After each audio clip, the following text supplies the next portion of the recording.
মধ্যপ্রাচ্যে যে বর্তমান পরিস্থিতি চলছে, এই পরিস্থিতির মধ্যে দিয়ে একদিকে মধ্যপ্রাচ্যের পরিস্থিতি, অন্যদিকে বাংলাদেশের অর্থনৈতিক ভঙ্গুর অবস্থা।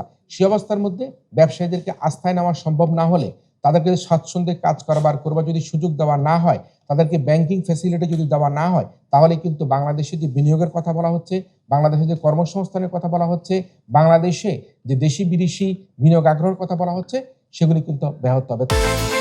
বিকাশ পেমেন্টে 10,000 টাকার বেশি অফার, শপিং চলছে তো।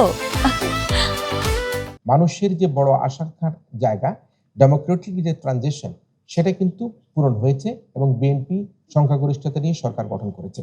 কিন্তু শেখ হাসিনার 15 বছরের শাসনামলে যে শুধুমাত্র যে ভোটের অধিকার হরণ করেছে তা নয়, আমরা যতটুকু ভেবেছিলাম তারা যতটুকু ধ্বংস করেছে আমাদের চিন্তার মধ্যে ছিল।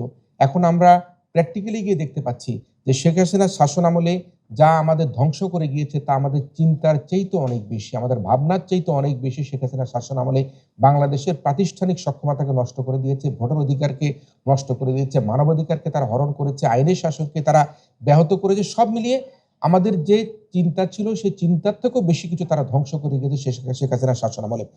এবং সে কারণে আমরা দেখেছি তারা উন্নয়ন নামে রাষ্ট্রীয় অর্থ লোপাট করেছে, চাঁদাবাজি করেছে, বিদেশে টাকা পাচার করেছে, ব্যাংক লুট করেছে, আর্থিক খাতগুলোকে ধ্বংস করে দিয়েছে। সুতরাং শেখ হাসিনার শাসনামলের পরে আমরা 12ই ফেব্রুয়ারি নির্বাচনের মাধ্যমে আমরা ডেমোক্রেটিক ট্রানজিশন আমাদের হয়েছে, এটি আমাদের জন্য খুবই একটা সুসংবাদ। কিন্তু আমাদের এই যে ভেঙে যাওয়া প্রতিষ্ঠানগুলো, যে অন্যায়, অত্যাচার, গুম, হত্যা এসব যে করে গিয়েছে, সেগুলো থেকে আমাদেরকে এখন মুক্তি পেতে হবে এবং সেই মুক্তি পাবার জন্যই কিন্তু জনগণের এখন পাহাড় পরিমাণ প্রত্যাশা। জনগণ ভাবছে যে আমরা নতুন সরকারকে ম্যান্ডেট দিয়ে ক্ষমতা এনেছি, আমরা আমাদের প্রত্যেকটি যে প্রত্যাশা, সেই প্রত্যাশা পূরণের দিকে সরকার এগিয়ে যাবে বলে সে কারণের জন্য বিএনপির উপর এই মুহূর্তে অনেক বেশি চাপ এবং অনেক বেশি প্রত্যাশা, অনেক বেশি আশা ভরসা, তারেক রহমানের উপরে অনেক বেশি তাদের আস্থা তৈরি হয়েছে। আমরা দেখতে পাচ্ছি যে বিএনপি একটা অত্যন্ত দুঃখজনক পরিস্থিতিতে একটা ভঙ্গুর অর্থনীতি তারা হেরিটেজ করছে এবং একই সময় আমরা দেখতে পাচ্ছি মধ্যপ্রাচ্যের মধ্যে যুদ্ধ পরিস্থিতি বিরাজ করছে।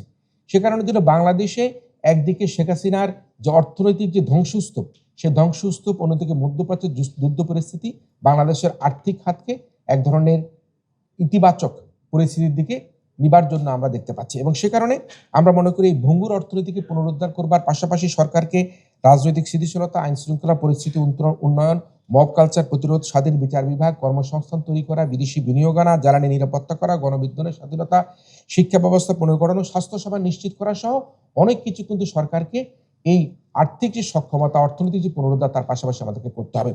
আমরা ইতিমধ্যে বেশ বহুল আলোচিত হচ্ছে বাংলাদেশে 5ই আগস্টের পরে ব্যবসায়ীদেরকে কোণঠাসা করে ফেলা হচ্ছে। ব্যবসায়ীরা নানা রকম ভাবে তারা মামলার মুখোমুখি হচ্ছে, হয়রানি হচ্ছে। আমরা আজকে মনে করি বাংলাদেশের অর্থনীতিকে পুনরুদ্ধার করবার জন্য ব্যবসায়ীদের বিরুদ্ধে যে ঢালাও মামলা করা হচ্ছে, তাদের ব্যাংক অ্যাকাউন্ট জব্দ করে দেওয়া হচ্ছে, তারা যারা বিদেশে অবস্থান করছে তারা দেশে আসতে পারছে না, এগুলো থেকে আমাদের উত্তরণের দরকার।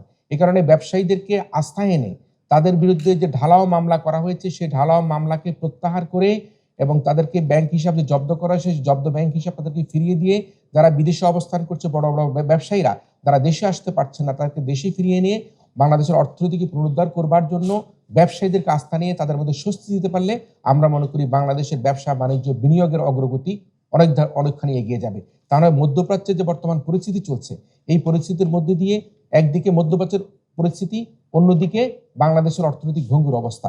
সে অবস্থার মধ্যে ব্যবসায়ীদেরকে আস্থায় নেওয়া সম্ভব না হলে, তাদেরকে স্বাচ্ছন্দ্যে কাজ করবার যদি সুযোগ দেওয়া না হয়, তাদেরকে ব্যাংকিং ফ্যাসিলিটি যদি দেওয়া না হয়, তাহলে কিন্তু বাংলাদেশে যে বিনিয়োগের কথা বলা হচ্ছে, বাংলাদেশে যে কর্মসংস্থানের কথা বলা হচ্ছে, বাংলাদেশে যে দেশি বিদেশি বিনিয়োগ আগ্রহের কথা বলা হচ্ছে, সেগুলি কিন্তু ব্যাহত হবে। তাই ব্যবসায়ীদেরকে এই মুহূর্তে আস্থায় আনবার জন্য সরকারকে অবশ্যই তাদের দায় দায়িত্ব এবং দায়িত্বশীল ভূমিকা পালন করতে হবে।